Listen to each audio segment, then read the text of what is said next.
بيبدأ الفيلم بزعيم عصابة اسمه سايروس، واللي بيكون في مزاد على لوحة فنية نادرة جدا. بنعرف إن المزاد ده بيتعامل في إسبانيا، لكن اللوحة نفسها موجودة في لندن. هنا بيظهر إن في 2 من فريق سايروس، لوك وماجنوس، موجودين في لندن علشان يسرقوا اللوحة دي. سايروس بيتواصل معاهم، ولوك بيكون مستني في القارب لحد ما ماجنوس يخلص مهمته ويفتح الخزنة ويهربوا سوا باللوحة. في مكان تاني بنشوف المحققة آبي من الانتربول، وهي بتراقب كل اللي بيحصل وعندها معلومات كاملة عن عملية السرقة. نرجع للمزاد. سايروس بيزايد على اللوحة ضد شخص اسمه مولي، وبيوصل السعر ل20 مليون دولار، وبالفعل بيتم إعلان بيع اللوحة لسايروس. في اللحظة دي واحدة من فريق سايروس بتخترق أنظمة الحماية وبتشغل جرس الإنذار، وبتحصل فوضى كبيرة بتوقف عملية البيع. سايروس بيستغل الموقف وبيروح لصاحب اللوحة ويقنعه إنه دفع الفلوس وما استلمش اللوحة، وبيطلبه يجي معاه على اليخت لحد ما الأمور تستقر. وصاحب اللوحة بيوافق وبيمشي معاه. في لندن ماجنوس بينجح في فتح الخزنة وسرقة اللوحة، وبيسلمها للوك اللي بيهرب بيها فورا. وفي إسبانيا كاميلا، عضوة تانية في الفريق، بتكون مستنية بالقارب وبتاخد سايروس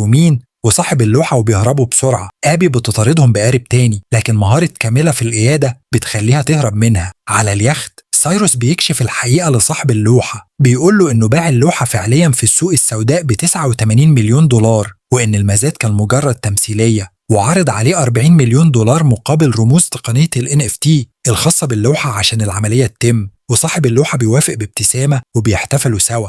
تاني يوم آبي بتقابل رئيسها هيكسلي في الانتربول، وبتتفاجئ إنه بيطلب منها تجند سايروس وفريقه لمهمة رسمية مقابل إسقاط كل التهم عنهم. المهمة هي سرقة شحنة ذهب تابعة لرجل أعمال شرير اسمه لارس. الذهب ده رايح لعصابة هاكرز إرهابية في سويسرا مقابل إنهم يغرقوا مدينة أوروبية كاملة عشان لارس يسيطر على البورصة. آبي بتروح لسايروس اللي كان بينها وبينه قصة قديمة في باريس، وبتعرض عليه المهمة. سايروس بيوافق، لكن بشرط إن آبي تشارك معاهم في العملية بنفسها، وفعلا بتضطر توافق. سايروس بيجمع فريقه وبيشرح لهم المهمة، والكل بيوافق عشان السجل الإجرامي يتمسح. الخطة إنهم يسرقوا طيارة الذهب وهي في الجو باستخدام طيارة تانية بتطير تحتها مباشرة عشان تختفي من الرادار. وبمساعدة هاري موظف في برج المراقبة هيغيروا مسار الطيارة لمطار خاص بيهم. علشان ينفذوا ده احتاجوا طيارة خاصة، فضحكوا على مولي رجل الأعمال واستغلوا ثغرة قانونية في طيارته وصدروها لصالح المهمة،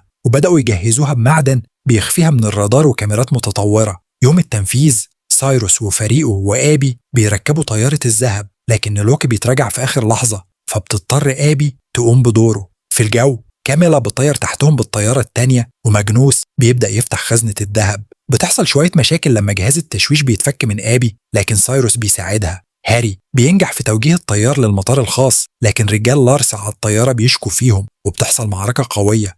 آبي وسايروس بيسيطروا على الوضع، لكن فجأة بيظهر كوماك مساعد لارس وبيهدد الكل بالسلاح. الطيارة بتهبط في المطار الخاص وسط الثلوج، لكن كوماك ورجال لارس بيسيطروا على الفريق وبيعرفوا الخطة. لارس بيأمرهم ينقلوا الذهب لطيارة كاميلا ويتجهوا لبيته في إيطاليا.